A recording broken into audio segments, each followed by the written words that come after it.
Hello, race fans. Dresden here, and welcome to another night with CCRL. The Cheek Clappers take race 10 of season 3 to Monaco this evening. We've got full qualifying, we've got a 50% race, and one of the greatest places to do a race, and that's all coming up next. I'll see you there. We love this sport for the competition. Because we need it, all of us. The pit in your stomach as the lights go out. The hair on your neck rises as the engines roar to life. We're transported to a place, overcome by the moment, guided by the past and bound to the future. Stay focused. Give it everything. It's going to be so close. This is very tight. We're going wheel to wheel. I'm going for it. Through goes Hamilton. It's not over yet. Max Verstappen. This is Formula One, and this is CCRL.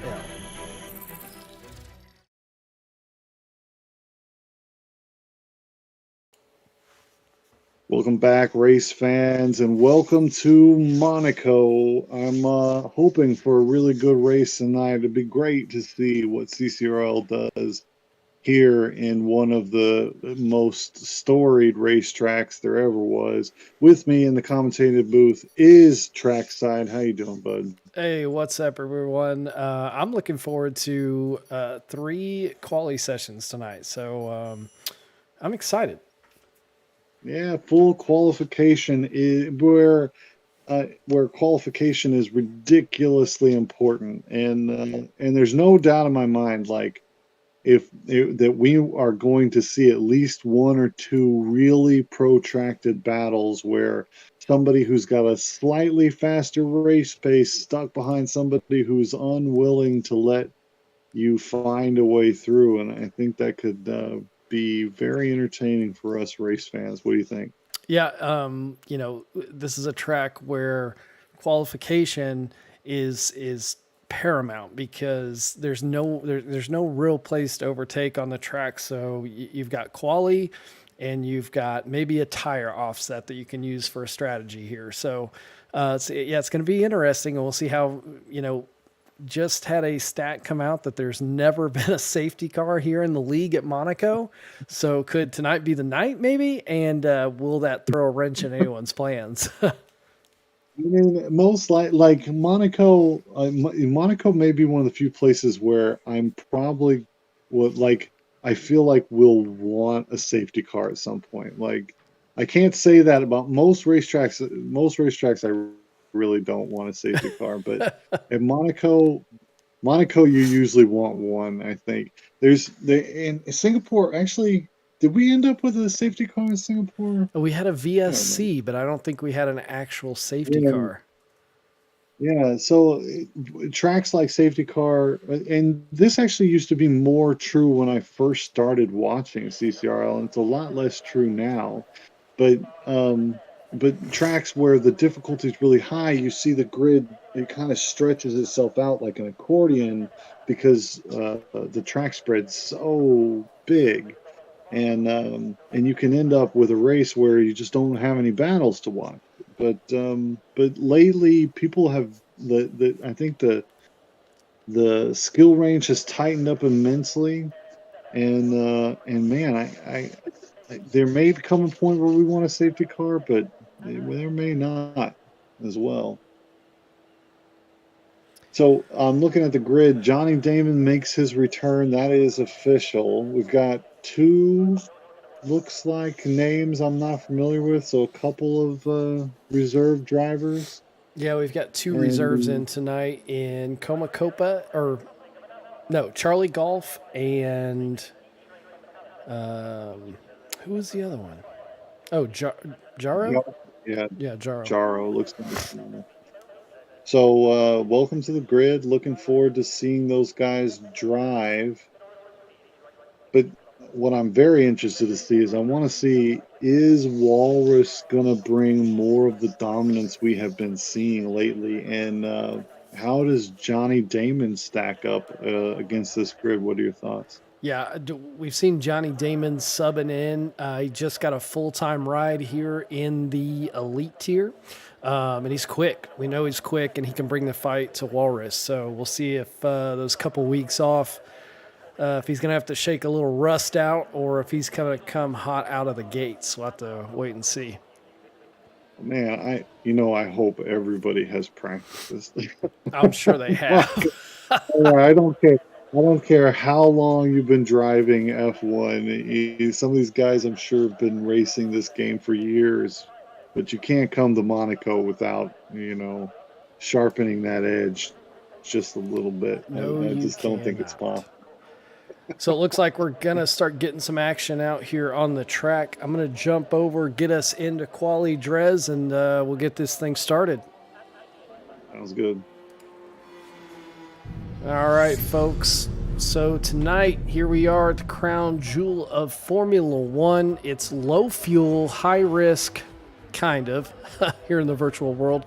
Good evening and welcome. It's qualifying for CCRL Season 3 Monaco Grand Prix tonight, where tonight we will see a show put on in the next 3 sessions.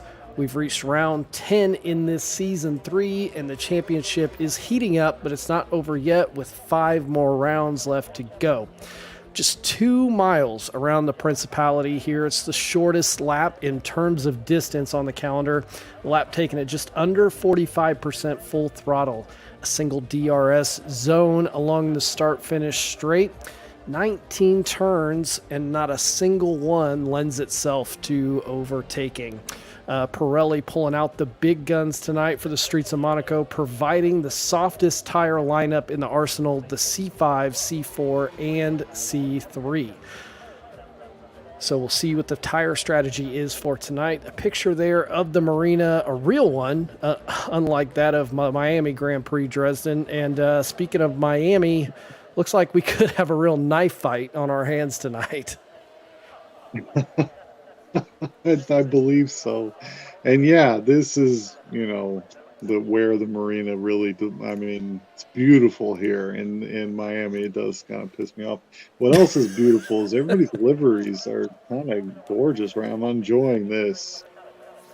Yeah, so we should say, just real quick for our audience who's probably expecting the real liveries, patch came out on Monday that has messed with the equal performance of the different manufacturers in that it's not equal currently. So everyone is in their own liveries tonight, which lends itself to equal performance. So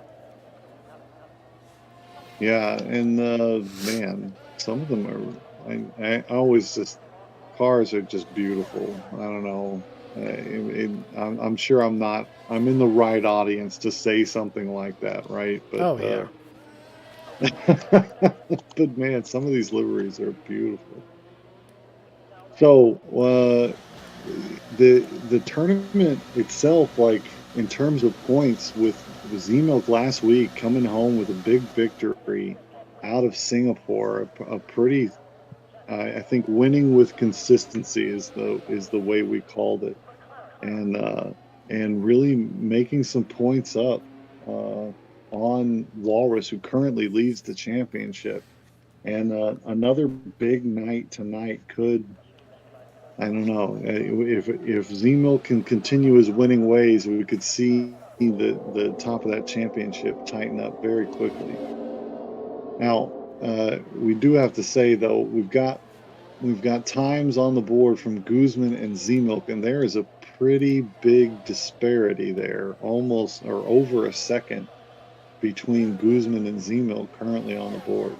Yeah, and both on soft tires there, so not really sure what to make of that, Drez. I mean, Guzman may be fed up with not having a victory yet. Is tonight the night where he just smacks it down on the table and shows everybody what he's been working on? Yeah, returns to the top, stand on the podium. He did manage second place last week out of Singapore, and man, the week before that had victory in his grasp in Monza. And tonight, man, but now Jaro 11.2. So one of the reserve drivers, very quick offering. Yeah, Good to Jaro see. in the pro tier has been very competitive, so I'm not at all surprised to see that time.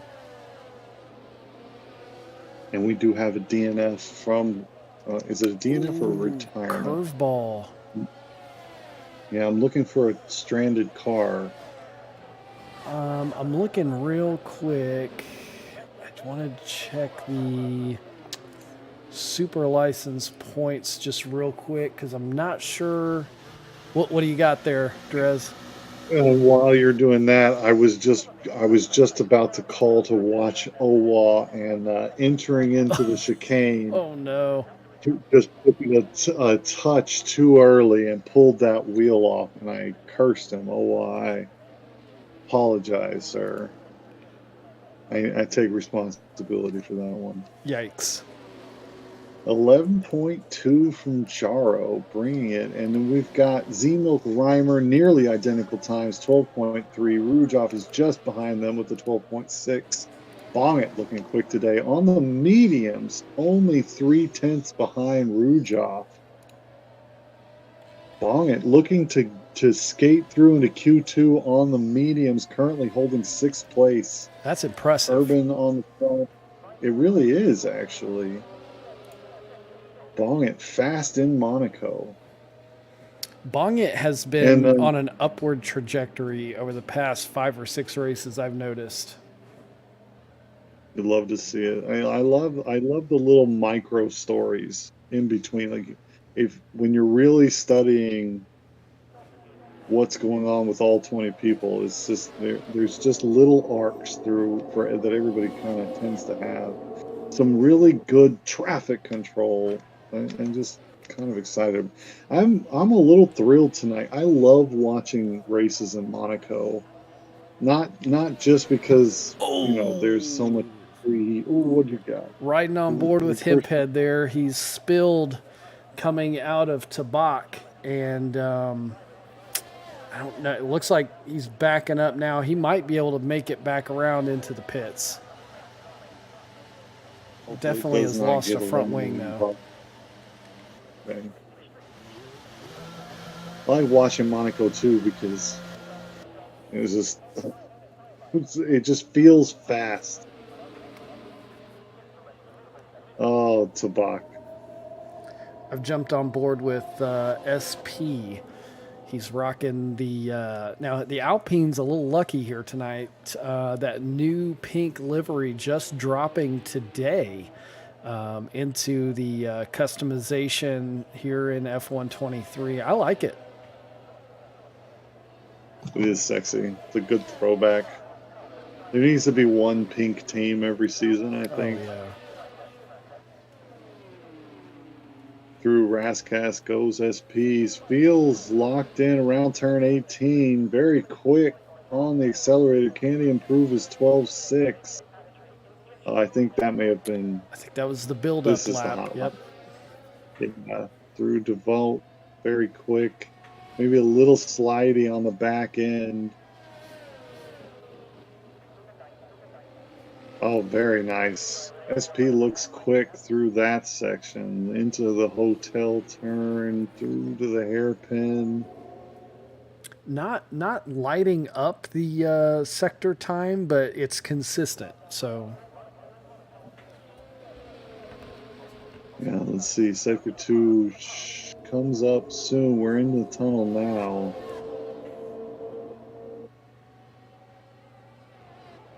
Oh, yeah, had to let up on the entry into the chicane just a little bit. Sector 2 time. Does have half a second on his previous offering. yep, it's a competitive And what middle looks sector. to be a purple. Yeah, I was about to say a purple sector 2, according to. Oh, very nice. Half a second in hand. Will he jump up 5th or 4th? Cross the line now. 6th place, 12.2. And just nothing between him and 5th place Mert with a 12.24. Yeah, the Z-Milk's top 3 12.3. guys right now really for this track, very close. Oh man, Walrus. Again, fast, a 10.9. 2/10 faster than Guzman. You have to think those three, Jaro, Guzman, Walrus, or they can hang it up and get ready for Q2. Well, we still got, Johnny Damon still hasn't set a time yet, but yeah. A 1:10.9 is pretty quick. Yeah, is Damon hot right now? I believe so. Oh, he's Going just into set his development. lap. Did he? Oh, he did. Yeah, 1:11.3. So still in that, so those four horses right there, Walrus, Guzman, Yarrow, and Damon, all in the low 11s, very close to each other. Looks like Yarrow's going back out and is going to put another hot lap on. Yeah, and I'd be surprised if Damon was on the limit there on that lap. Yeah, there's a comfortable cushion, so if you can put mid 11s on, you're probably not pushing all the way. Yarrow electing not to to finish that time. We'll hold on to the 11.2. Let's look down at the bubble now with 5 minutes remaining in Q1. In danger, it's Shiesty, John the Prince, Anyote. Owa's already out due to the accident. Hemphead as well needs to set a time. I believe Curveball will be out whether he gets past or not. The current cutoff time is 13.5. Yeah, Shiesty is out. Shiesty's only got to find less than a 10th. Less than a tenth. Less than a tenth. John the Prince in the pits. Anyote as well. Hemphead has put one lap in, but no time. Must have gotten eliminated. 4 minutes remain. If you're heading out, now's a good time. Track very clear. And Walrus, man, once again setting the top time. The guy he only has one gear, right? And it's flat out. It's go or no. Yeah, exactly. We've got problems. Urban. We've got problems, man. Urban finding some trouble. Oh man, if that safety car stat stands at the end of the night, I'll be pretty surprised. Yeah, these guys are either that or they're just really pushing here in Q1. Yeah, gotta be. Let's get on board with Shiesty, who is hot now. Let's go, Shiesty.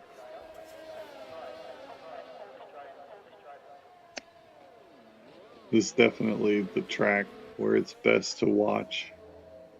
I think not from the outside camera, but to ride on board. Yeah. Poirier, so important to get right. It's so difficult. Like, it's easy to turn in too early, and then you have to push hard on the exit. A little rough for Shiesty through. Oh, and gets a lap eliminated. Oh. Now 2 minutes and 30 seconds remaining. You have to hope that he's got enough fuel in the tank. John the Prince still in the pits, as is Anyote. May be choosing not to contest here, or just very confident they can one time. I'd be surprised though. Hemphead is on an outlap. He'll be coming around to see if he can beat 13.6. And you have to hope that, because Urban, Curveball, Owa are out, and I believe we could see 6. Oh, Shiesty out right? now So- too. Ouch. So one more, but they've already set times. So if John the Prince and Anyote and Hemphead don't set times better, Has Johnny Damon retired or is he out? He must have retired. I think that's the time you're sitting in the pits, Man, right? I'd be surprised if he was out trying to get more done. Let me see. I don't think Hemphead's retired as well. I saw him get a pretty nasty fin, so he's out. So we've got 5 eliminated and 2 without times, and I believe the 2 without times won't go through as well. So we may only see 13 in Q2. I think you're right. Yeah. Could be. I struggle to remember exactly how the rules work there. 45 seconds remain. It has been an eventful Q1. We've already seen a lot of people pushing wheels into walls, and actually Bong It on softs is also into the 11s. Bong It, number 5, into the 11s, faster than Rujoff, Feeney, Merck, SP, Barney, and Z-Milk, and Reimer. Yeah, I was just getting ready to say Reimer down there in 13th. I would have expected him to be a little higher. Well, Reimer hates high wing setups, and I hope he's not bringing that philosophy here. That's true. Not a whole lot to be gained on no wings here. Yeah, for sure. Time has expired. Bongit is still on the track, attempting to improve, but does not need to. A 17-11-7 is something to be pretty proud of, I think. Yep, Bongit pulling for the Ferrari team tonight, using the same livery I used on Monday night, so I'm digging it. Yeah. It's a good looking very livery. Solid through the chicane. Looks solid through the pull section. Bongit is locked in this evening. He's doing competitive times. Well, yeah, I'm watching the lines he's taking. He's on the accelerator up to 5th and braving these walls. So somebody definitely, I talked about sharpening those edges, right, for Monaco, because you have to. But that guy was on the grindstone this week, that's for sure.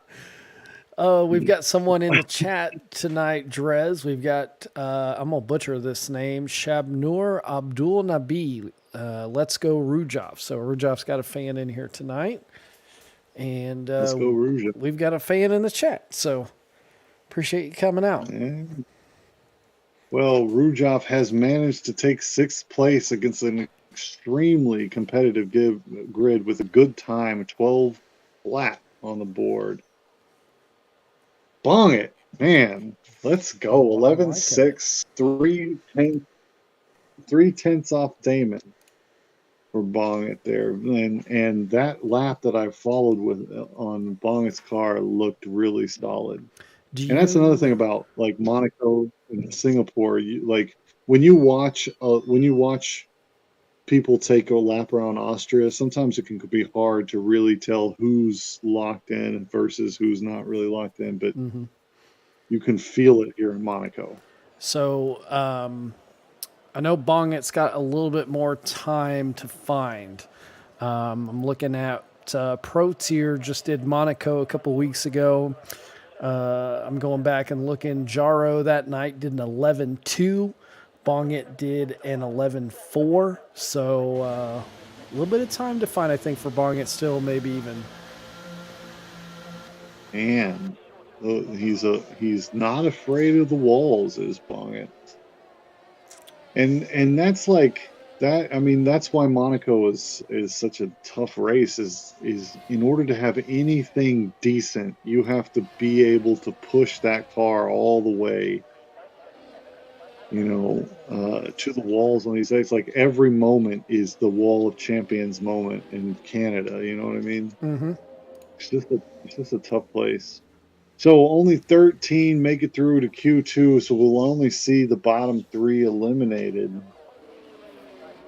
And you've got to think Walrus, Who do we have in the 11s? Walrus, Jaro, Bongit, Damon, Guzman. Yeah, All able to put 5. 11s. So you think, yeah.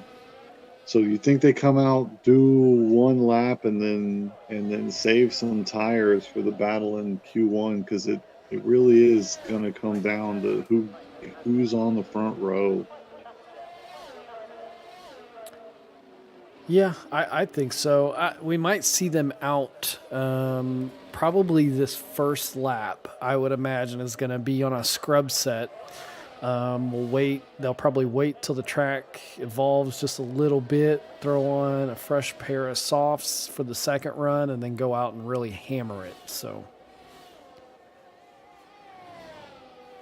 Let's find a lap to follow here. I want to see. Walrus. Let's yeah. Let's take. I was just about to say it. Let's take a lap with Walrus. He's hot.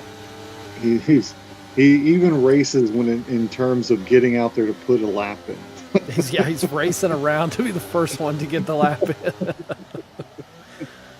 But when you can put a time that makes everybody else's hearts think a little bit, you want to get it on the boards quick. You know what I mean? Yeah, and he's done it. Purple through Sector 1 currently with an 18.6. Fastest man so far through Sector 1 is Walrus. Oh, and Damon now topping that with an 18.5. Oh, that's what we want to we want to see him win, but we want to see him work for it. That's for sure. Man, just leaving nothing at all on through Tabak. Just taking, I'm pretty sure his wheel brushed the entry and brushed the exit of the wall through Tabak.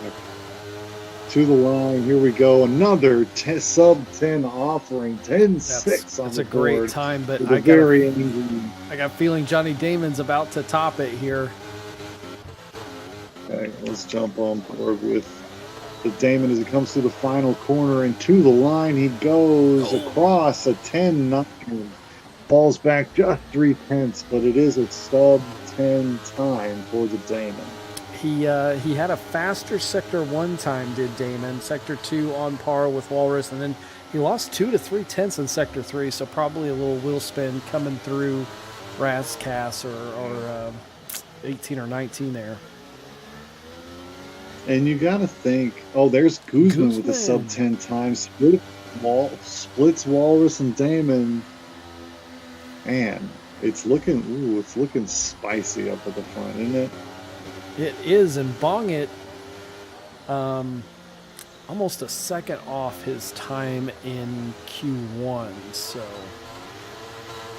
let's see if he's he's the one that went. He's the one that went out on those scrub sets. Barney is out. Some trouble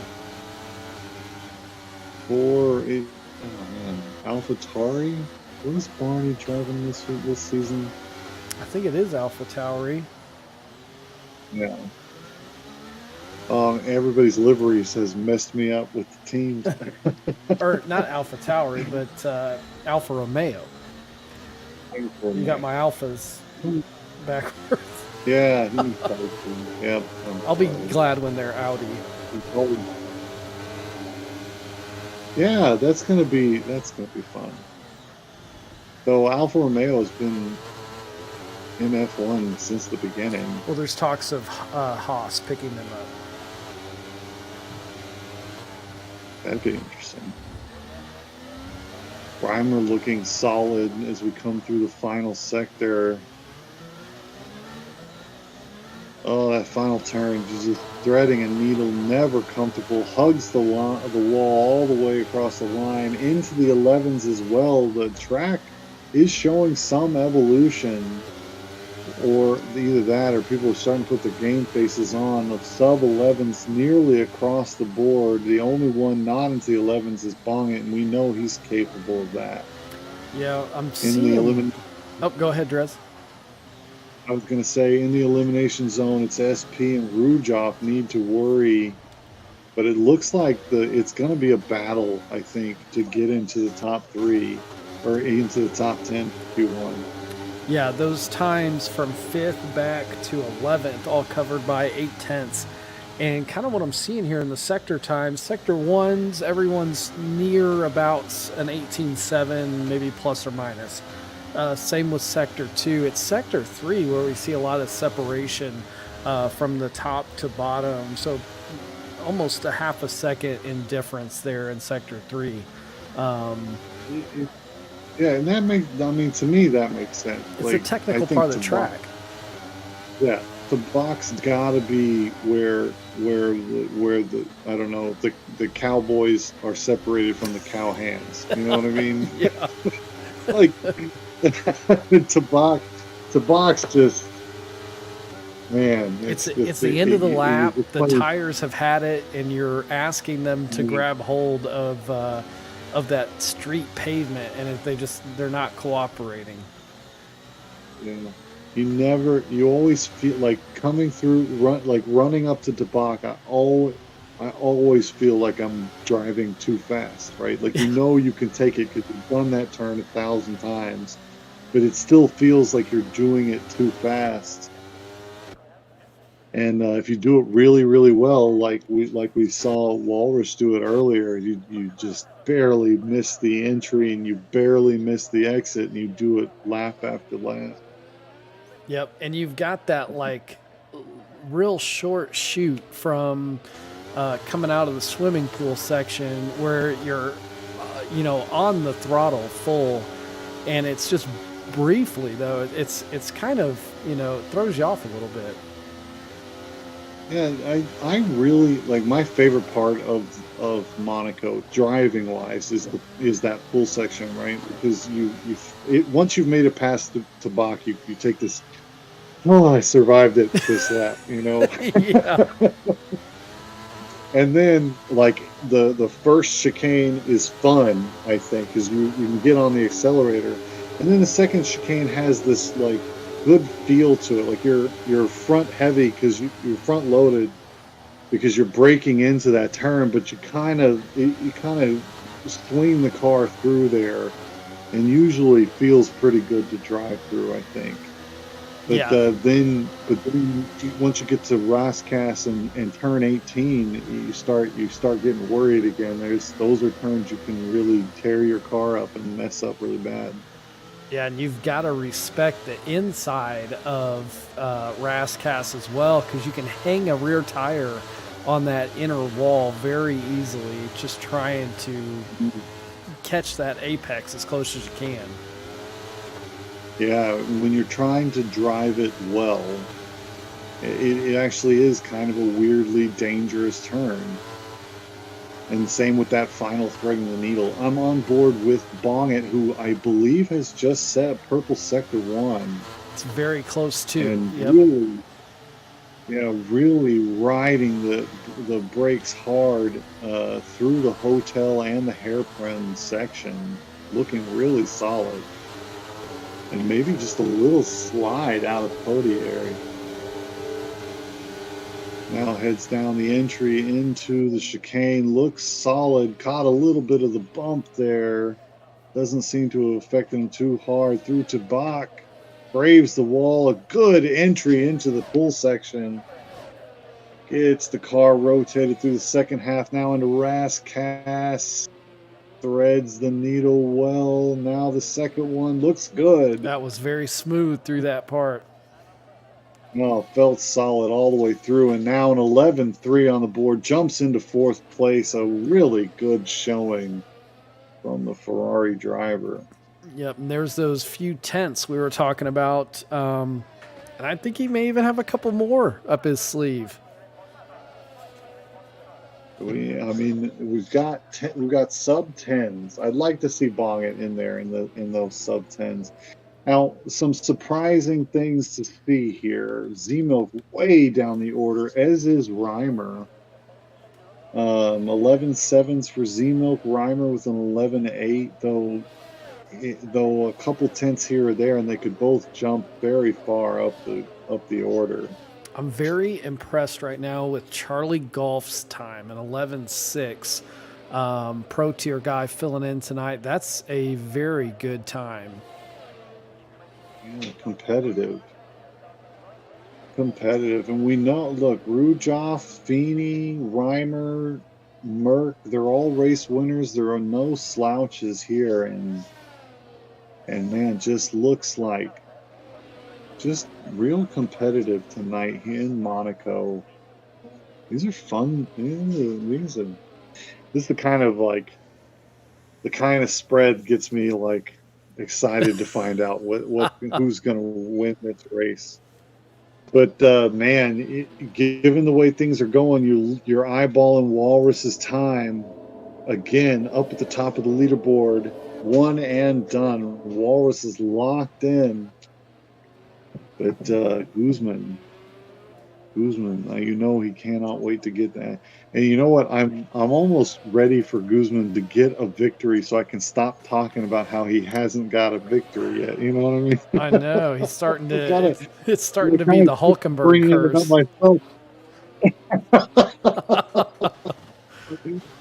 There's no doubt in my mind he's tired of hearing about it, but it is one of the best storylines. Like, you can't not bring it up. Yeah, I mean, he's right? the reigning champ from the season before. How does he not have a win? Yeah, but it's not just that he doesn't have a win; it's that he should have, because by all rights, there's just so many things have gone wrong this season. It's been like, what happened was he sold his soul to the devil for season 2, and now he's having to pay it back here in season 3. Feeney out on his hot lap right now. I'm wondering if he's going to be able to improve this time around.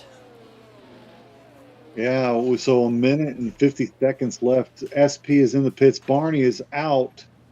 Feeney, hot, needs to find, 300s to displace Rujoff. Reimer, Merck also on outlaps. They've got to be a little bit concerned. Rujoff, Feeney are quick and are capable of finding time. But as I say that, Feeney has a really rough chicane and has to throw this lap away. So Feeney will need, hopefully he can get one more in. I've been corrected in the chat, Drez, by someone named Lysimako Guzman. There's an asterisk that says double world champ. So yeah, so whatever, it makes the storyline that much more interesting, right? And he sounds like a humble guy too. So I too am incredibly humble. Yeah, I too. So Johnny Damon has retired. 10-9, probably safe. Rujoff is hot again. Feeney also hot again, looking to escape. Rujoff needs to defend. Feeney needs to get a couple of hundreds just to get himself into Q3. SP also out on a hot lap. Is about to start a hot lap. Needs to be quick. Only 10 seconds, and he's got to get across the line here. Charlie Golf setting some personal best sectors here. He's about to come across. Golf, you said? Yep. And yeah, improves 0.3. Does not move up the order, but that moves him danger close to bong it for 5th. So cutoff is currently 11-9, held by Rujoff. Feeney is done. He is out of Q3. SP is hot. Rujoff needs to worry only about SP, I think. SP coming around the hairpin now. Good through Podier. In this pink Alpine livery.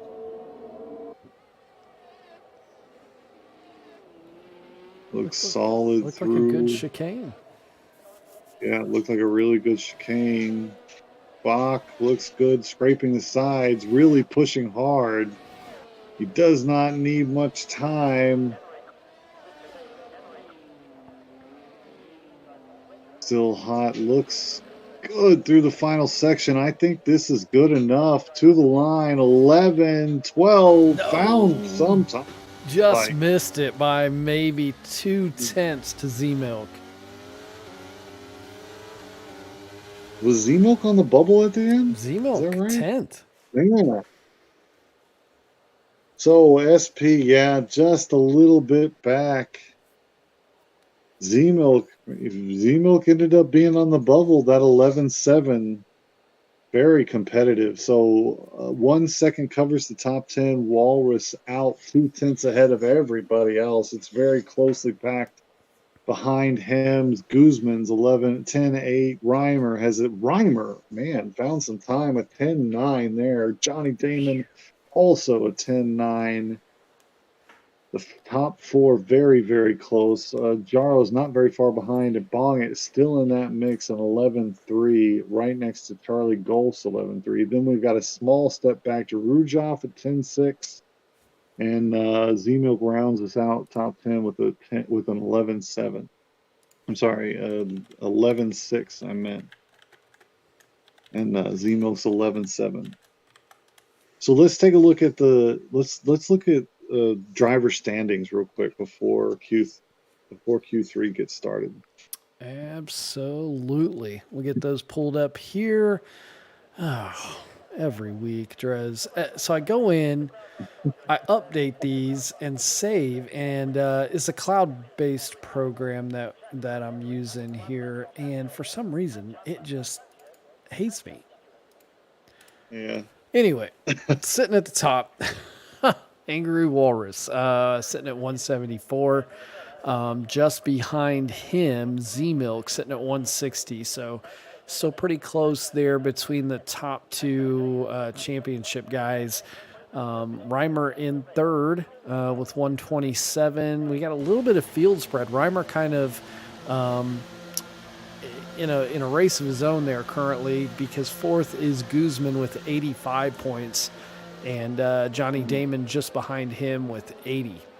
Sfini in sixth with 70, Owan 52, and then look at 8, 9, and 10. Rujoff and Urban tied at 46 points for 8th, and then Curveball in 10th with 42. Pontiac Bandit just 3 points out of the top 10. And then we've got Merck and John the Prince tied at 24 points for 12th. So. Yeah, so that it's 14 points between Z-Milk and Walrus. And but given the way qualifying is going, it's looking like Z-Milk gonna be happy with a decent points finish. Yeah, we'll see. Right. I mean, when we started Q1, we saw the times like 2 seconds apart, and now we're at 1 second covering the top 10. So they're finding time. They're fine time, but man, seeing Z-Milk on the bubble, I mean, we're not used to that. No, we're not. No. It was a close thing, and he might have almost missed Q3. Wouldn't that hopefully be crazy? we'll see. Yeah, that would be. We could stop talking about Guzman. Like, that would be a big story. Z-Milk not making Q3. Yeah. All right, 9 minutes remain in qualifying, and people are going to need to bring their best. It's been an exciting qualifying. These times are so close. Yep, currently on board with Z Milk. He's a guy who likes higher downforce setups, so this should be Mon-a-Goooo, you would think, would play right into his toolbox. It is like Mon-a-Goooo. I think you have to love Mon-a-Goooo in order to get good at it, right? And this is kind of a place of like, there's just a lot of frustration to be had here, you know. Yeah, especially right there where he's going through the Nouvelle chicane. Because when you're practicing, you're halfway through the lap, and if you don't hit that chicane just right, your lap's done. Yeah, you can. Yeah, and just wide through Rascass. and that'll cost you more than enough against this field. An 11.5, so that is his fastest offering thus far. Yep. Because it was 11.7 out of Q2 and somewhere in the 12s, I believe, in Q1. So he is finding some pace here. 11.5 on the board. C-Milk probably fired up from hearing us talk about him. Reimer's got an 11.6 on the board. Johnny Damon's an 11 flat. Guzman with a lightning fast time. 1:10.2. That's the fastest time we've seen tonight by what, 3/10 maybe? 2/10? 10.6, so 4/10. Yeah. Yeah, and 10.6 Walrus from significantly went out, did a partial lap, set a purple sector 1 and then a slow 2 and then pitted. So wonder if he's reached an issue. Well, he is on his out lap now, and I think I'm gonna ride with him because man, do I love when we come out of these turns and just slide to the wall. You just get that movie feeling of speed. You know what I mean? Oh yeah, especially with how close the buildings are, how close the walls. Like, and the faster you go, the walls just kind of cave in on you. It feels like. Yeah, Monaco, like just watching the race is if you let go and just enjoy it, you feel it was almost like a roller coaster ride the whole time. Man, it brings me back to Gran Turismo 3. It's the same kind of, been hooked on these kinds of games since then. Is that what got But, you into these like title games? Oh yeah. Yeah, too many hours and hours in Gran Turismo 3. I can't even think about how often it is or how many hours I put in that game. We are now hot with Walrus coming across the line. A 10-2 gauntlet put down on the board. Some traffic ahead. Smartly off to the side, but that is a bit distracting. Yeah, I wonder if that's going to affect that first sector time. Oh, Man, so that's going to drop Walrus right out of Q3.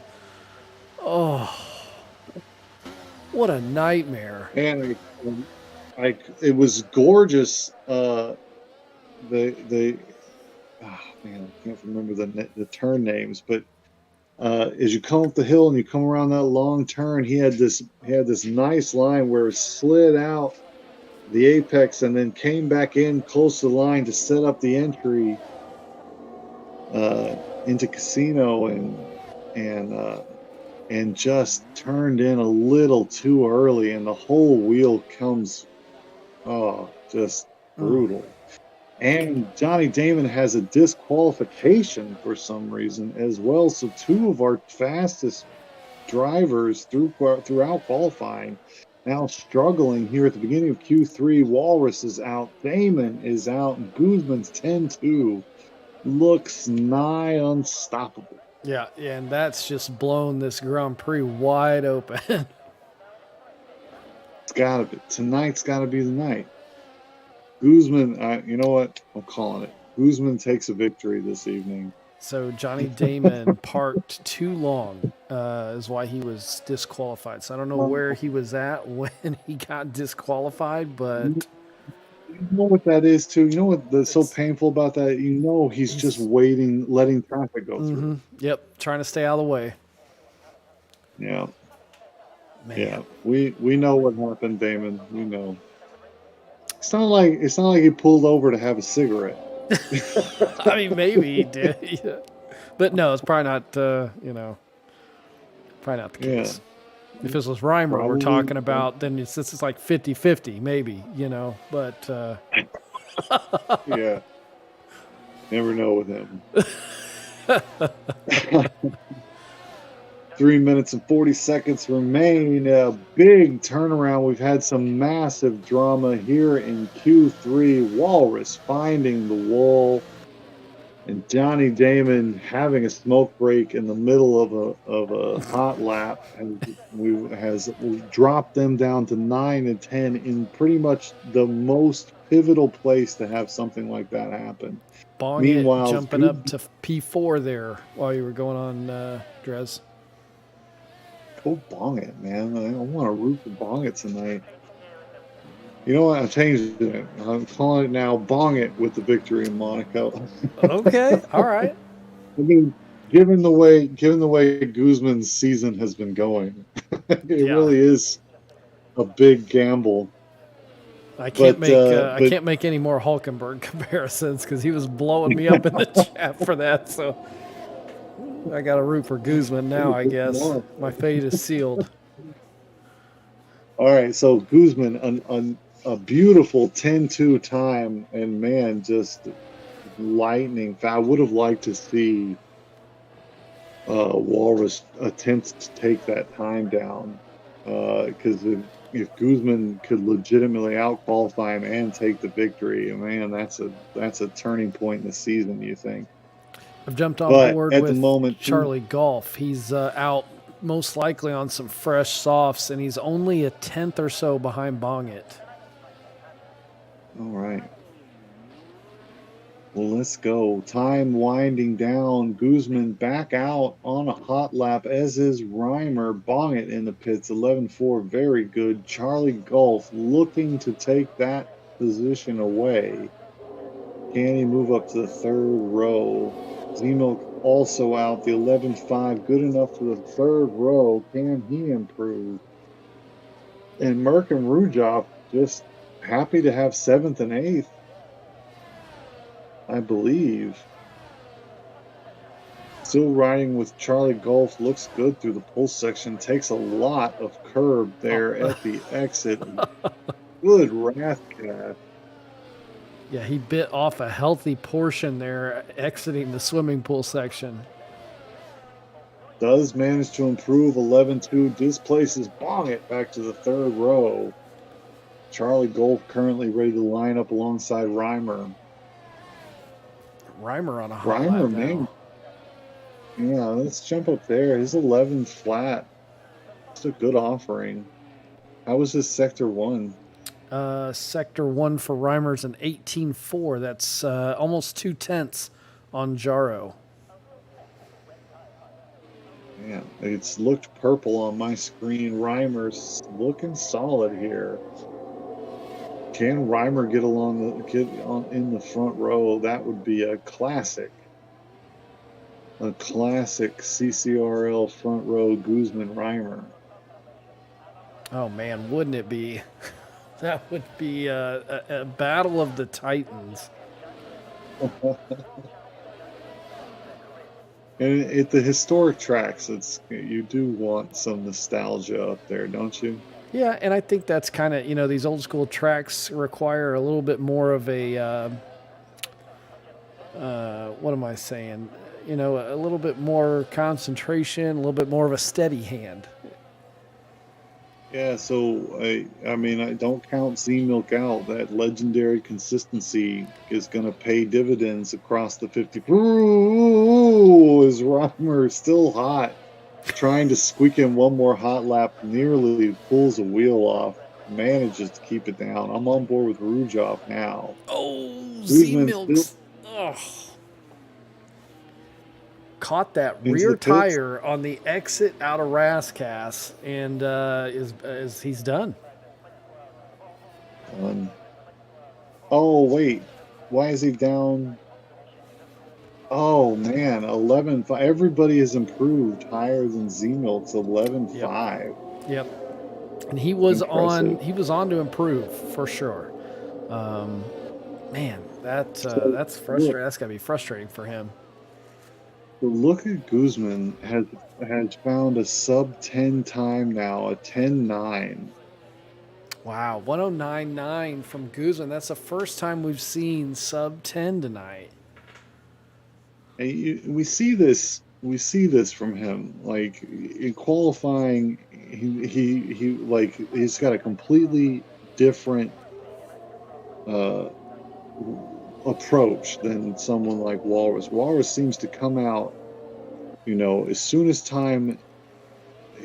they let him out of the gate, he's out there and throwing his fastest lap down every time, right? Saying, "Can you beat this?" And Guzman's like, "Just hang on, I'm warming up." Yeah, he doesn't Not, bring all the not ready. pace at once. Yeah, It's a I'm steady not. build up through the sessions. Yeah, yeah, it is. Like he just kind of sights himself in. And but man, that 9-9, I wish Walrus was still here putting a time on because I would have liked to see that battle here in Monaco. You'd think But it we would are be done pretty with, good. yeah, I do think. But now Walrus got a lot of work to do just to get back up into the points. Currently behind his rival Z Milk, who is in eighth. And that could spell some trouble for Walrus. Now he will have to fight hard through turn one. Monaco is coming up. Guzman has thrown a gauntlet down in 9-9. Will he take victory again? Yarrow is going to line up along the front row with Guzman. It's Merck and Reimer in the second row. Rujoff and Charlie find themselves in the third row. Bongett, who has been very fast, will line up alongside his Ferrari partner, sixth and seventh. No, sorry, seventh and eighth. So Bongett one row ahead, and then no, they're alongside each other, and then tragedy for Walrus and Damon Yeah, those find two themselves. lining up next to each other. Could we see maybe some fireworks in row five down into Yeah, so down into Santiago? it's going to be fun. Like those are two talented drivers, and now Yeah. they've got to work their way through the field here. But everybody in front of them, while they may be 5-6 tenths slower race pace wise, that would be my guess. Yeah, no And here slouches in in front. Monaco, yeah, they're not slouches, right? So they may be 5 tenths slower, but they're not going to know how to put the car in your way here in Monaco. And most of them are going to be able to drive consistently and well defensively. So, man, can Walrus find the patience to pick the right moments to work his way back up the grid? And I don't know enough about Damon, but I've heard good things. So I'm going to be very interested to see what those two do as they're finding their way back to the field. And can Guzman, like, this is the perfect moment for him with that much pace over the field and the front row. If he can, if he's ahead through turn one and just slowly builds that gap, he could cruise to a very easy victory while his main speed rivals behind him try to sort themselves out for the rest of the race. Yep. Yeah, the interval more than 7 tenths at the end of Q3 there. So it's Guzman's race to lose at this point. And we've said that a few times already this season. So never, I don't think ever before the race started, right? Because I don't know how many poles he's had here in season 3, but there's definitely been positions where he's had one hand on the trophy somewhere in the race and just hasn't been able to convert. So I'm hoping tonight's the night. Yeah, it's either been something tragic late or something awful early that he's just been struggling to recover from. But it has been a rough season for sure. But by all rights, tonight is the night where that turns around, and it has to be, given the way qualifying has shaped out. And I say keep an eye on Z-Milk. If any place rewards consistent driving, it's Monaco. This is one place where you you cannot lapse at all. Like there's no turn where you really can take a breather. The start finish straight, right? You can sigh for half a second. That's about it. Yep. But the rest of it is just grueling and constant concentration. There's no other way to drive fast in Monaco otherwise. Yeah, you can't lose concentration anywhere through the lap here. There's no long straight to think about it. Oh, It's we're just going. We're 1, 2, 3. Here we go, and we're off. And it's Guzman with a good exit. Jarl Wilf slipping behind. Through turn one we go. Oh, side by side. I'm looking at Bong. And oh, we've got accidents. Turned around is Rujoff. He's been spun around. Urban also disqualified for some reason. is Rujoff Guzman getting showing up? around. There we go. Oh, I saw a green car hitting a road. It's not It's Wallace. I'm Jaro. trying to find who it was. Yeah, it is Jaro struggling through Casino. The field now moving through, and no safety cars. They're very, they're very good at cleaning things up on lap one here in Monaco. That's up at the front, Guzman taking advantage of the chaos behind him, building a 1.3 second lead now. Without even finishing lap one. Let's go action 5. Z-Milk has made a number of places up. Already to fifth. Yeah, Bong it also. Both Ferraris having an extremely good day. Up 3 on the start, third and fourth. Oh, and it's Z-Milk and Walrus briefly alongside each other. Wait, Z-Milk no, into the Z-Milk. pits? Oh, it's got to be a wing change. Yep. Yeah. Yep. Oh, that is a rough. And you can't. Very Monaco's rough. not a place where you can just limp it without a wing. No, you cannot. I'll tell you about the last race I had there sometime, but yeah, that's a later thing. It came down to a wing and a lot of lost time over like 20 laps. Walrus now has moved up 4 and is 1.6 behind Bong It. There is a fair amount of field spread. We're looking at Guzman 1.2 from Merck, 1.7 from Reimer, 1.5 from Bong It, who is now losing time to Walrus of 1.1. I'm on board with Walrus right now as he hunts the Ferrari driver. Yep, Johnny Damon looking like he's stuck in behind Charlie Golf. Oh, let's take a look at that because he's very tightly underneath. Man, pushing him as we head into Rascasse. Oh, into the pit. Man, that explains that. Into the pits, Charlie Golf probably looking for a ring. I'm jumping back up now to Walrus, who is set fastest lap on lap 2, a 1:12 and change. Bong It with the defense, Walrus with the pace. And Reimer's race pace again slipping back a little bit from Merck, 2.7. And Guzman looking comfortable up front. And I'm checking Bongit's strategy here. Everybody in the top 10 on mediums, except for Bongit. He's on the hards. So he's on an alternate strategy here and sticking pretty close to Reimer.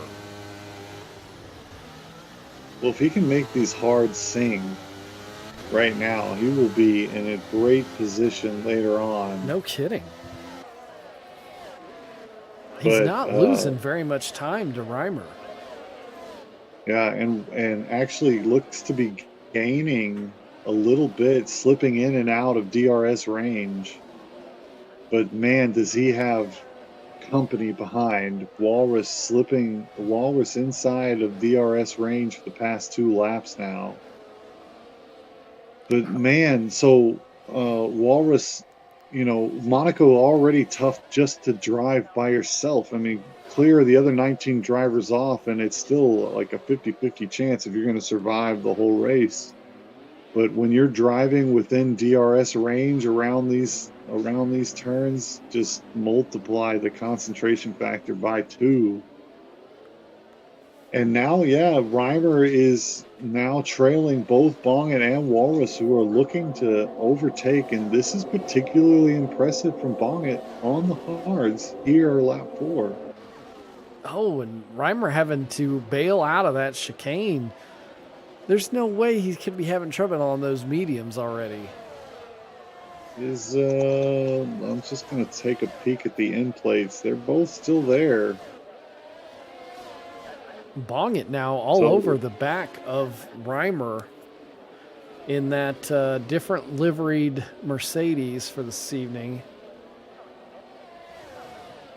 now look, this is a struggle in patience for, I think, a driver like Walrus, and I have to guess here, but you're looking up ahead and you're just seeing those times, the gaps between Reimer and Merck growing now. Whoa, whoa, whoa, whoa, Oh, man.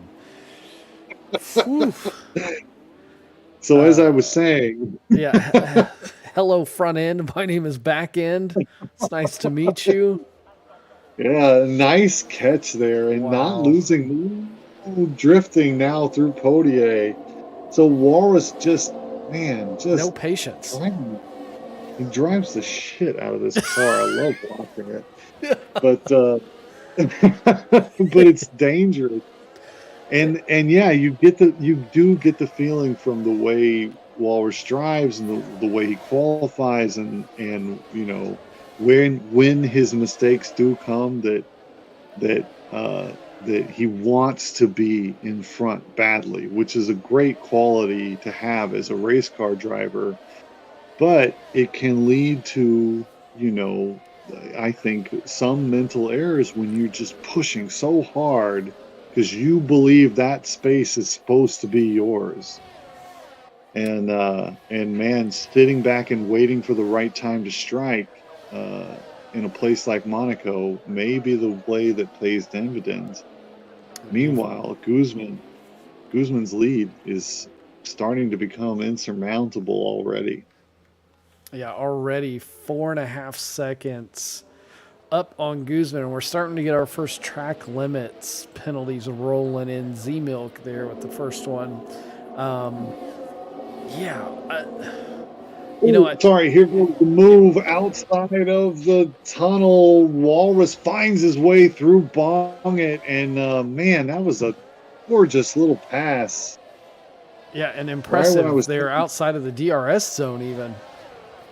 yeah, I think Bong it just squirrely on his exit out of Podier, and Walrus finding a way by. Now on the back of Reimer. Oh man, a legit pass in Monaco is a feather in your cap. That's got to feel good. Yeah, absolutely.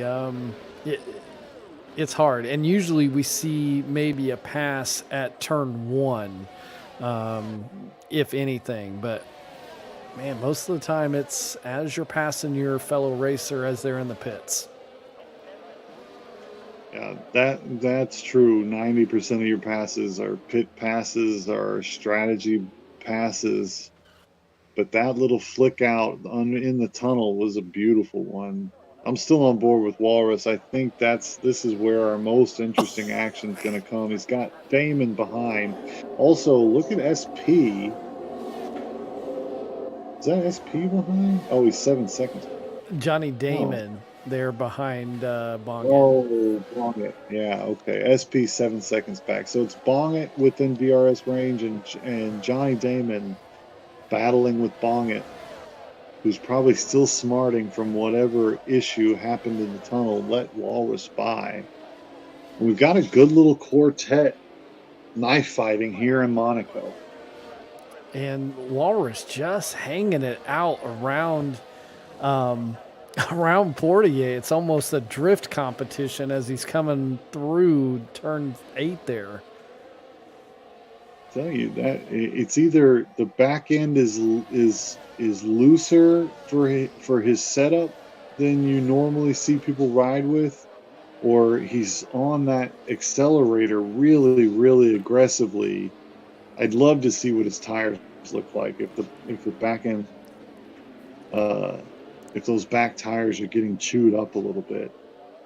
But he's good at catching it, so it's fun to watch.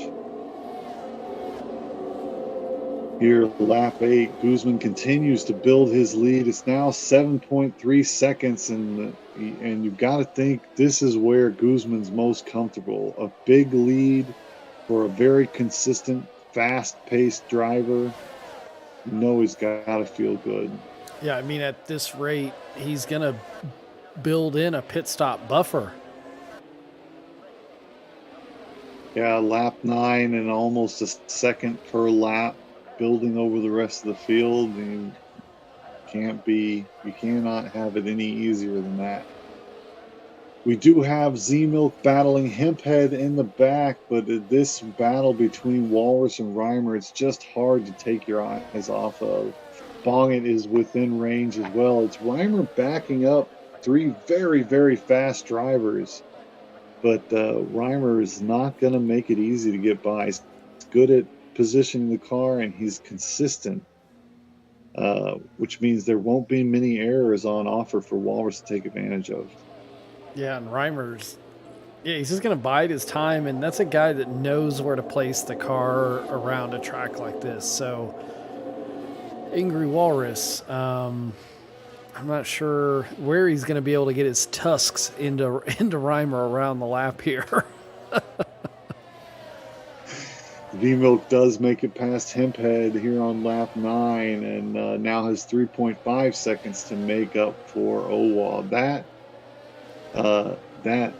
That broken wing on lap 1, it may not even have been his own fault. There was a lot of carnage going on in front of the Ferrari driver, and now paying for it back in 11th place.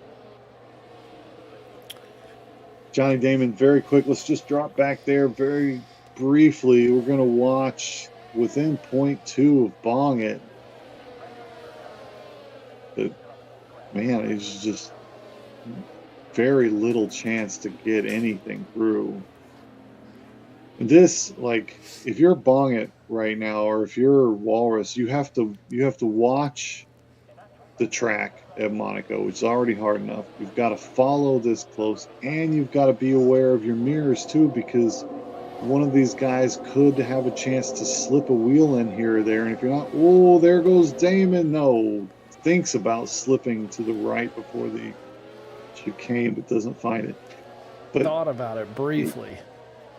Yeah, thought about it briefly. But you've got to watch your mirrors too, right? Because if one of these guys throws a wheel in and you're not aware they're alongside you, it's just a huge mistake in a fight like this.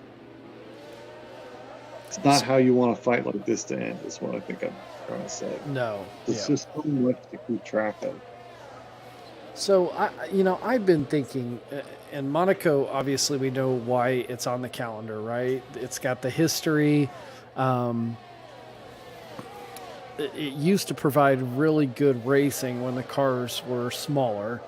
But now the track just doesn't lend itself to a great race. And I'm wondering why, and maybe you've got the answer, I don't know, but why have they kept the chicane, that Nouvelle chicane, in the track and not made turn 12 more of a 90 left to get an overtake in? Turn 12, you mean Tabak, right? yeah. Well, yeah, I don't want them to change Tabak. But I see what you're saying, like put an extra straight in there. Yeah, because you could put a DRS zone in from the exit of the tunnel down to 12 and re-profile Tabak, and you'd have a great race. Yeah, I'd like to see. I would love it. I mean, the problem is like, how do you re-profile here where it's so densely packed already, right? But so I get that, but you're right. Straightening out the pull section, and then, I mean, I'd hate to change it, but, or maybe, where else could you do it? You could change the tunnel section. Like, we don't need this chicane coming out of the tunnel section, right? Yeah, that's what I'm saying. Straighten it out, slow down, straighten that out, slow down Tabak, and get rid of the chicanes through the pull section, and you'd create probably twice as many overtakes as you normally see. Bong it now had to cut through, just couldn't get the brakes down, and now Damon got a wing in as they go through Tabak side by side through the swimming pool section. Oh my gosh. Yeah, Bongett leaving space but still able to force Damon back. Whew. Good driving, but he's upset about that penalty and lost a ton of time there as well. Yeah, he's now 3.5 seconds behind Walrus. Rough. Walrus still unable. It's about 9 laps. He's been trapped behind Reimer Guzman. 12-second lead up at the front. Z-Milk has now caught. Let's go take a look at this. Z-Milk on Owa. So Z-Milk has made the 3.5 seconds up, and now battles Owa. Yep, he's on those hard tires after that pit, and he really, if he could eke out and save those tires, might be able to go to the end. That'd be a heck of a strategy. It would be, and it would also be really slippery there at the end. Which is not an adjective you want applied to your car here in Monaco. No, slippery is no. Monza, yeah. Yeah, but not Monaco. The Monaco races can be like, it's a place of extremes. I've said this before. I don't know if I've ever talked to you about it, but Monaco is like, it's a place of extremes. It's extreme difficulty, right? You've got extremely fast moments and extremely slow moments, and the races themselves become extreme. They can be excessively boring or amazing, and there does not seem to be like a middle ground ever. Yeah. For racing in Monaco. I think Monaco by itself, boring race, right? You can spice it up a little bit with weather. You can spice it up a little bit with like what we saw tonight, where you have a bit of a mixed up grid. Yes. And you can have a really good race if you get all those combined, right? But yeah, it's very weird like that. That's what they should do. It should just be a reverse championship grid, Monaco, every season. Right? Just one, just put it in the middle of the season and make it a reverse championship grid. And then that's it. That's Monaco. You don't even qualify anymore. I don't know if anybody would sign up for that, but that's interesting. But you would see, Verstappen would get some passes. Yeah. Right? And the midfield would be utterly highlighted, right? I think. And, or at least the lower tier guys, like, the Alfa Romeos would have an amazing day, right? Fighting for 1-2 in Monaco. And you would see Verstappen, the best driver in the world, showing on the most difficult track passes that you have, because you've got to be a couple seconds faster, really. Yeah. Or more. I think it's like 2.5 or 3 seconds faster to get a pass done here. Yeah, so you would get to see passes. We'd see overtakes. He might make it back into the points, and that in and of itself would be exciting. All right, so here we go. First man in, Johnny Damon. Into the pits. So 14 laps on the mediums. Lap 16. Walrus also in. Now and out onto the pit, out of the pits. And man, where is Reimer at? Oh, so Walrus is in and out, tired of following Reimer, and so these outlaps are gonna be undercut time, ridiculously important. Yeah. And I think smart for Walrus to get in before Reimer. And Guzman and Merck have so much time that they can just react to this, really. Yeah. Now, did Walrus started on the hards, didn't he? Is this 2 pit stops? Or You no, know? Walrus started on the mediums. Yeah, Walrus, didn't this is his first stop, so he. Because I thought we said it was only Bong it from the top. Oh, but he was in the back. Never mind. He was on the hards. Yeah. Yeah, never. So yeah, into 5th place now, and 1 stop done, and you've got to think Reimer covers him off here. No, Reimer has not. Reimer's still out. So maybe not fighting the undercut is Reimer at all, just racing his own race. Well, he's going to need to fight that undercut, or else he's going to lose the position. Yeah, I think you have to think that's what he's done. Like, he's just conceded it, because not into the pits immediately, has not covered it off. He's still 1 lap out. Wonder if he's banking on a safety car and maybe a cheap pit stop. That would be, like, if you were going to give me an odds table for Reimer finishing ahead of Walrus when Walrus has performed an undercut. Oh, here we go. Damon on curveball. Is he going to get it done? Oh! Curveball not leaving any room into that chicane, and Damon going to need a wing now. Did he take wing damage as well? He did. Yeah, I see it. So Walrus on a 2-stop strategy.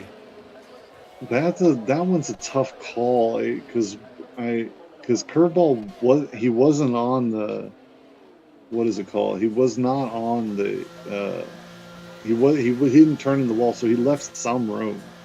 It's hard to see whether or not Damon braked along a little bit, because it's millimeters to fit both cars through there.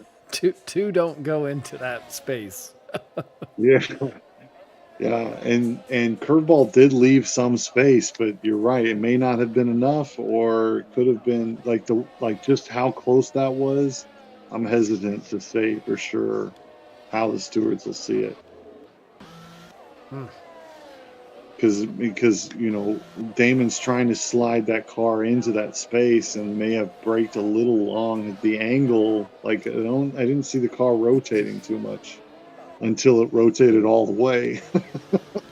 Guzman, Merck, and Reimer all in. So your top 3 in to the pits. Okay, so I'm jumping on board with Walrus. Hard tires going on Merck. So Guzman's already back out, right? Has to be. Yes. Yep. Yeah. Okay. And so is Bongit. But no, Bongit has not pit yet. So yeah, he's staying out. It looks like. So look at what we're seeing now, though. Guzman has no penalty. Walrus does, but Walrus now behind Bongit, who will pit sooner rather than later. And Guzman's only a 6-second lead at the moment. Man, again, the same pass, but this time slightly less impressive as Bongit is on aging hards there. But remember, Walrus is on the mediums again for the 2nd time now, so he's going to need another stop. No, I don't think that's right, because Walrus was in the back. Walrus started in 9th, remember, because of the accident in Q3. Yeah, he was on mediums. So I think the only one in the top 10 that started on hards was Bongit. Oh, that's actually a big deal then. Yeah. So he's got pace. So Walrus is going to try and beat Guzman on a 2-stop. But that's a gutsy call, as Guzman showing that 10-2 time. Right? I don't think we're seeing the full race pace from Guzman, as he hasn't really needed to show it yet. Yeah. This is going to be interesting to see if those strategies converge. We're just now at half distance. Well, it does need to be said whether Guzman can find a path to victory or not. He's gaining on Guzman at the moment, and he has worked his way back up from 9th to 2nd place in 20 laps here in Monaco, and that in and of itself, I think, something to be proud of. So maybe that's why Reimer's wasn't concerned. I mean, I don't know if he could know that strategy, but that's a lot to computate around Monaco and still drive. But Reimer's still probably in the mix for second now that Bongett hasn't pit. Yeah, man, I wish we could see tires for sure. I really want to double check that. Well, no, I think you're right. I think he was on medium. So this is a 3-stop strategy, and that just relies on absolutely ridiculous race pace for the next 15, 20 laps. 15 laps. He's now within 5 seconds to Guzman, and he's gonna have to pass Guzman on track and then pit and then come back again at Guzman. So if he just gets up behind him and waits, he's done. He can't do anything with that. Yeah, and Guzman's not going to let him by, right? So, not easily. Yeah, 3-stop strategy seems like it'll be tough to pull off. And these two have had history all season long. You remember the last lap at Monza? There's been some other skirmishes earlier on in the season, so we're going to get treated to another one here tonight, looks like. Yeah, and then, man, it's interesting that it's V-Milk, consistent driving in second place, really threatening Walrus's championship this season. I will say this. Bongett in the pit now. Let's go action 4 as Merck and Reimer are starting to get a battle going. Where will Bongett rejoin? Looking like 6th place. And probably higher than that, given... I mean, honestly, with this strategy, Walrus is going to be... Well, he has 18 seconds on Reimer now. And seems to be struggling to build time to Guzman, who I think has picked up the pace a little bit. Yeah, he's plateaued right there at 5 seconds, not making very much progress beyond that. Yeah, Guzman getting the order to push in his ear. From his engineer. Yeah, I'm on board with Merck as Merck tries to find a way past Reimer. And I don't believe Reimer has let anybody past him, despite having a race pace that looks to be about Tier A rather than Tier S here in Monaco. But, if it's Tier A for 39 laps, that's a victory at Monaco. Yeah. If you're a good defensive driver, and we know Reimer is, and you just hold on to that consistent entries, consistent exits, and never letting that car, who's so eager to get by, because Merck is driving like he really wants to get by, finding Reimer very frustrating. Pit stops, what, 25 seconds, I think? Here at Monaco, it doesn't seem like it's that long. It's a short pit lane. It is a short pit lane. Could be, yeah, you're right. Could be less than that. Yeah, I start memorizing those before each time. I just forget to look it up.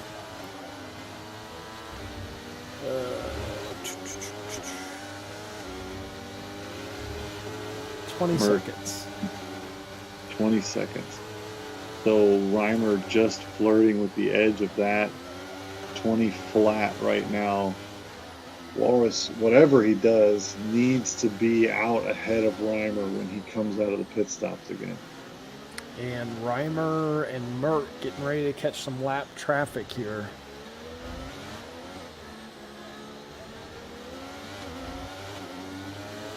The battle's on track. Charlie Gulf fighting with John the Prince in the back. He's had a rough race, has Charlie after a strong qualifying. Owa, passing Yarrow as Yarrow jumps into the pits.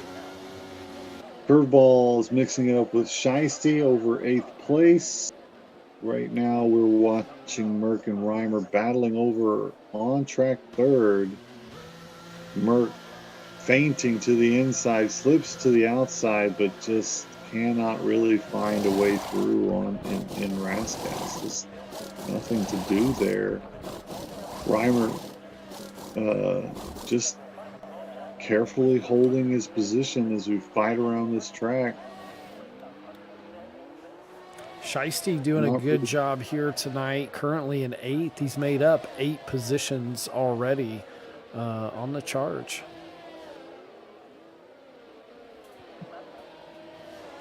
Wallace's recovery is very impressive.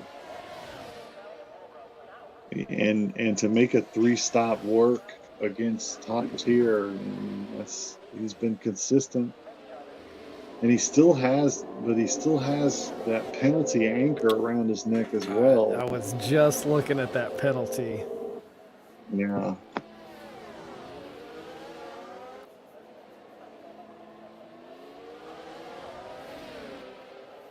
Merck and Reimer find their way through traffic. Their battle continues. Reimer he's had long battles all night. But again, I don't think anybody has gotten past him. So right now, Walrus doing... Oh, we've got a VSC for Jarro. Oh, Jarro DNF coming out of the pits, just put fresh boots on. Will it stay a virtual? That's the question. Where is he stopped? I think we're gonna get through this on just a VSC. Oh, who just got a 5-second penalty for ignoring VSC? 13. We're live. Oh, Shiesty.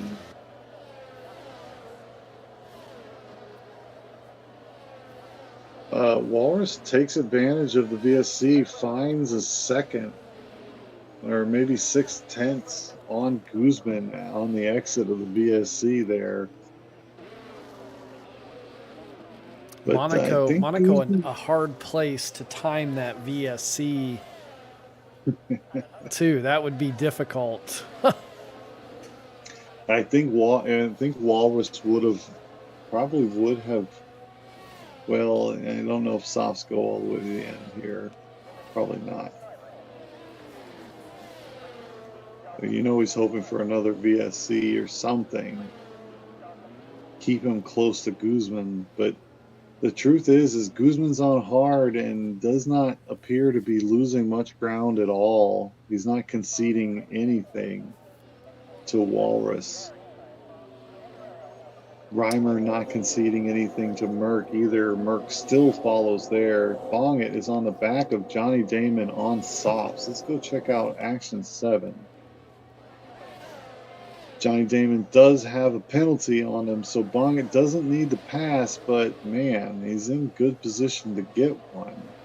Yeah, on the soft tire too. So he's gonna get some really good traction in those zones, like out of turn 8 and out of turn 19 as well. Now, laps are short here, but do softs go for 12 laps? It's lap 28. It burned off quite a bit of fuel by now. I wouldn't be surprised. Okay. Well, Bongit needs to make the most of them now if he is going to get this pass done. I'm on board with the Ferrari driver as he attacks one of the faster drivers in the lead. Johnny Damon ahead on mediums. Last lap, Guzman and Walrus, nothing between the two, same lap time. So Guzman's still able to pull out time on those hards. Yeah, and so that's the thing. We saw the 10-2, right? So Guzman, he's holding on to that pace in qualifying, not really showing what he's capable of, and may have caught Walrus off with the strategy there, because able to match on the harder compound is Guzman. Or Walrus could be taking it a bit slow here, realizing that Walrus pitting now and has picked up a 5-second penalty for speeding in the pit lane. So Walrus's battle now will be keeping Reimer out of his penalty window. Yep. I think that's what he's gonna. Well, Walrus and Merck, because those two have been glued to each other for the past 10 laps. So what's his lead time coming out of the pit? So he's on softs. And he's got a 6-second lead on Reimer, with a penalty time of 8 seconds. So he needs to find about 2.3 seconds in 10 laps on the softer compound. Probably going to be doable, I would think. Yeah, it's doable. The thing that he's going to be wishing and praying for is anything but a safety car at the end of this race. Yes. Yeah. That would be a big turnaround. So let's take a look at state of the race here. SP is having a great Monaco, currently in 5th place on tires that will most likely go to the end, and a big cushion ahead and behind, especially when you take a look at the penalty situation. The SP is gonna have a good finish here in Monaco as long as nothing goes wrong. Meanwhile, Guzman has a 20-second plus 8 over Walrus. Walrus is already 8 seconds away from Reimer, so doable was an understatement, apparently. Merck still, let's go action 4. Merck still cannot find a way past Reimer despite having the faster race pace, it does appear. He's been glued to the back of that gearbox for a while. Now, just looking for some sort of mistake from Reimer. SP again having a good race, 19 seconds back from the Reimer Merck fight. Johnny Damon has Bongit for company and too many penalties. So Bongit, let's go there, action 7. Bongit's still looking to get a pass done. Yeah, we got a caution. I'm following, trying to see who that is towards the, just coming across the line now. 2 cautions back to back, some battling going on back there. So a yellow and a green side by side. I wonder if that was just Walrus making his way through traffic. Yeah, I believe it was. Yeah, it's definitely Walrus is the green car, and then the yellow one belongs. Shiesty now, DNF. Doesn't bring any safety cars? The dots disappear too fast now. Yeah, and I'm wondering if the data's a little skewed here, Dress, because are there no safety cars historically because they've turned them off, or what's going on here? I think they tuned Monaco internal to the game. It's got to be what it is, because we've seen enough carnage where there might have been, I think, one safety car. One has been warranted tonight, that's for sure. Yeah. Or the marshals here are so good at cleaning up debris, just lightning quick. They've been doing it for a long time, so yeah, it wouldn't surprise me.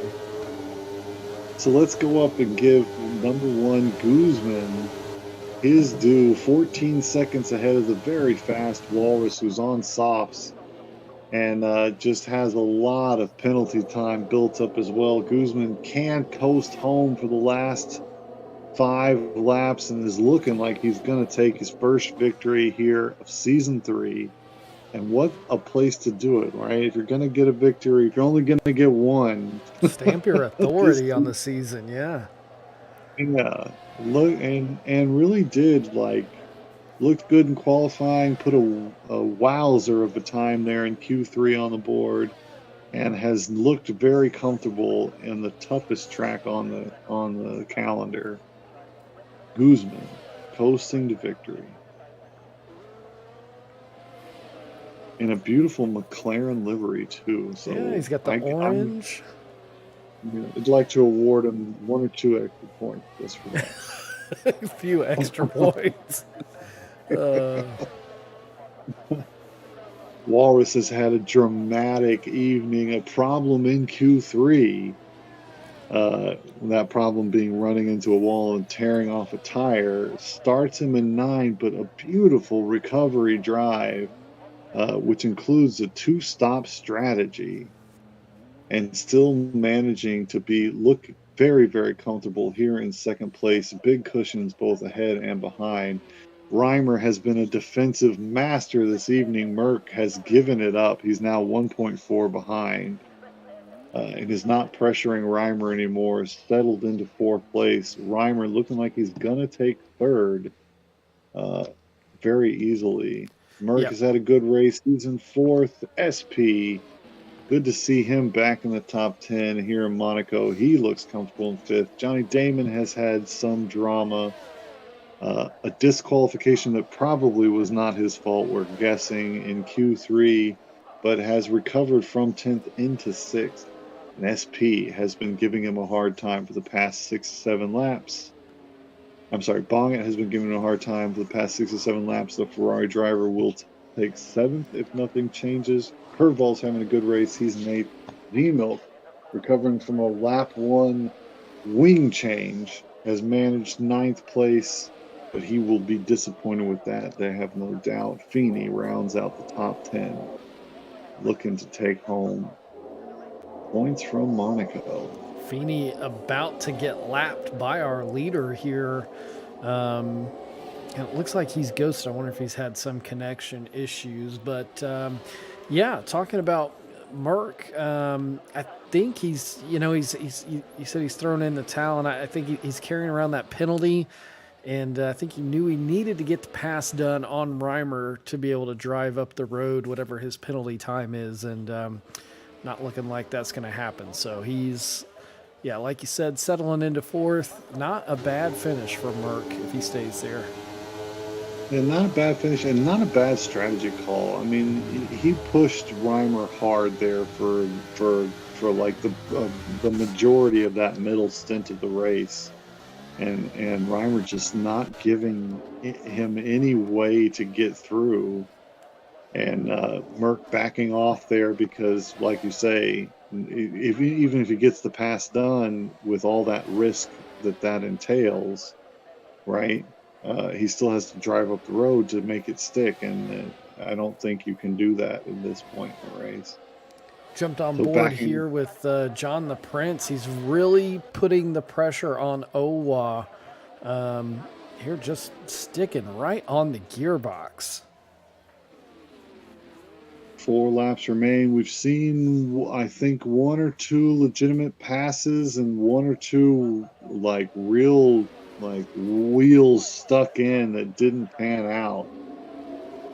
But it is tough to get passes done here in Monaco. But when they come, they're a beautiful thing. Bonget also giving Johnny Damon a hard time. He's picked up another 3-second penalty. Ouch. And Bonget has crowded Johnny Damon this whole race. I mean, since this final stint, Bonget onto the softs and Johnny Damon aging mediums. And he's got to be feeling the pressure. Gotta be. Bonnet, I think, just looking for looking to get his pass in Monaco. I think. It's definitely, like you said, it's a feather in the cap. That's for sure. Oh yeah. I have one. I still remember how it felt. Just you really you have to be so aggressive and nail the timing and well, it's just I don't know. There's a lot of ands that all need to line up for it to go smoothly.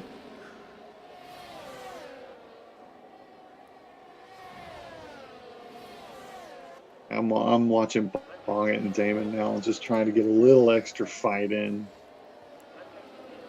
Yeah, are we gonna see one more pass here in the last couple laps? Yeah. Feeney also giving Z-Milk a little bit of trouble back there for ninth. Really? Oh, he's wait, got him. Oh, somebody's sideways. Who is it? Oh, it's a DNF from Z-Milk.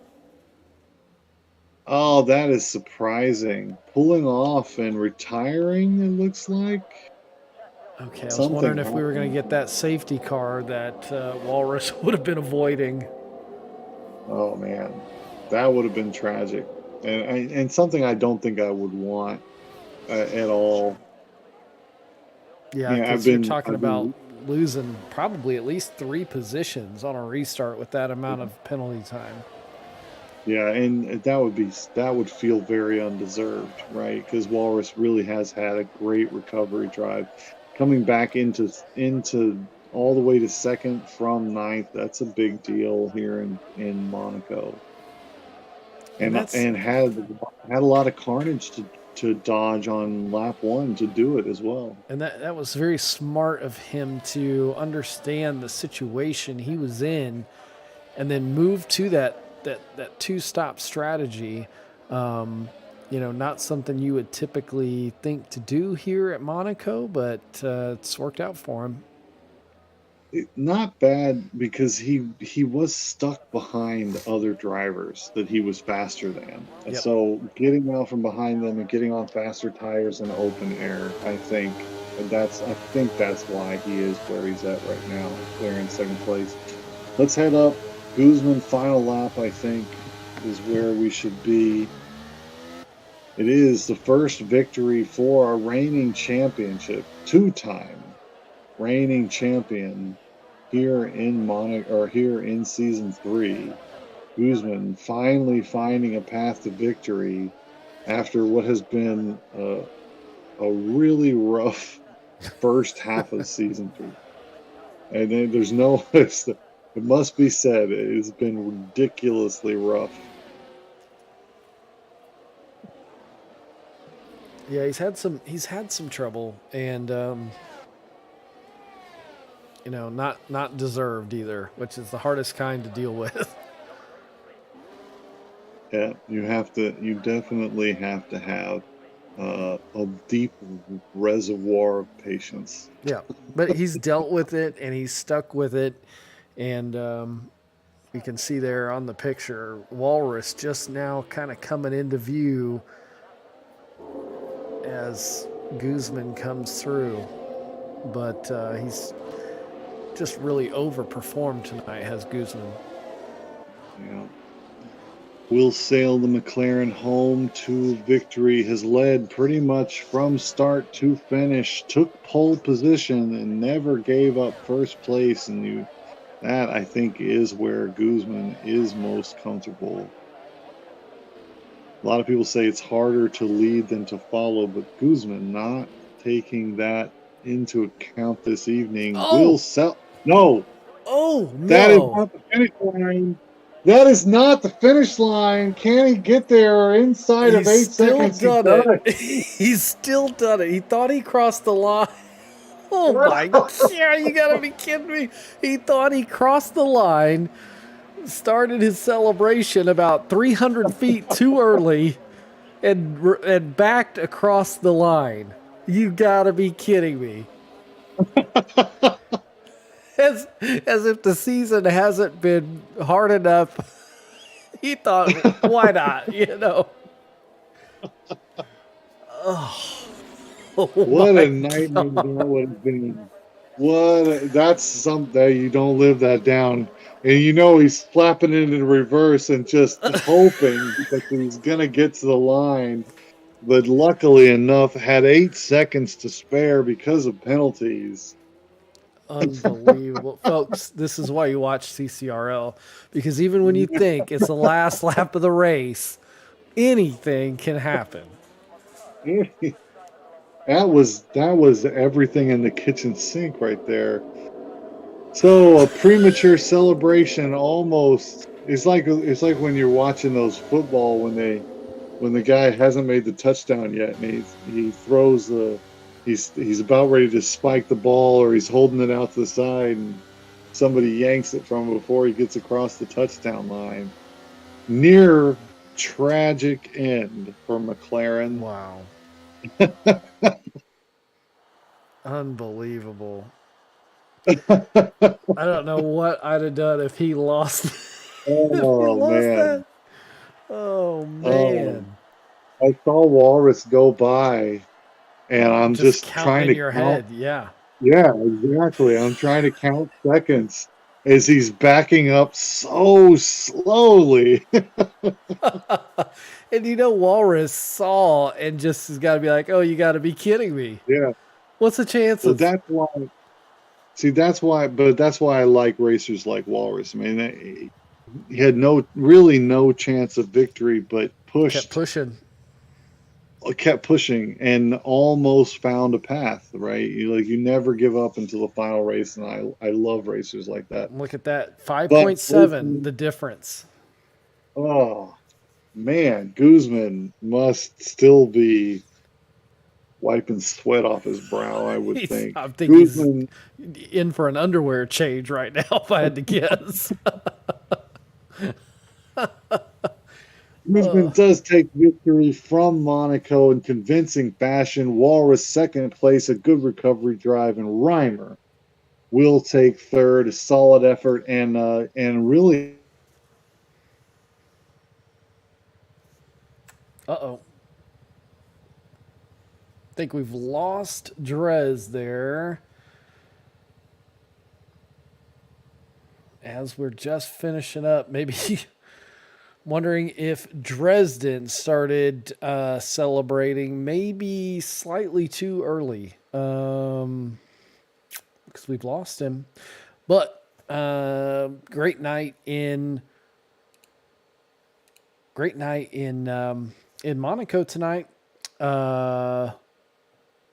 What a finish! Something we couldn't have scripted, and hope everyone enjoyed that. Next week, I've got to look. We are in Portimao. Portimao, one of my favorites. Really looking forward to that one, actually. Portimao will be good. Not one we're going to see on the actual F1 calendar this year, so definitely looking forward to it. Thank you, everybody, for joining us tonight. If you enjoyed it, come back next week, Wednesday at 10 o'clock. Same time, same place. We'd love to have you. Love to see you. On behalf of CCRL in Dresden, I've been Trackside. Keep living life to the checker flag, folks, and we will see you next week. Good night, everybody.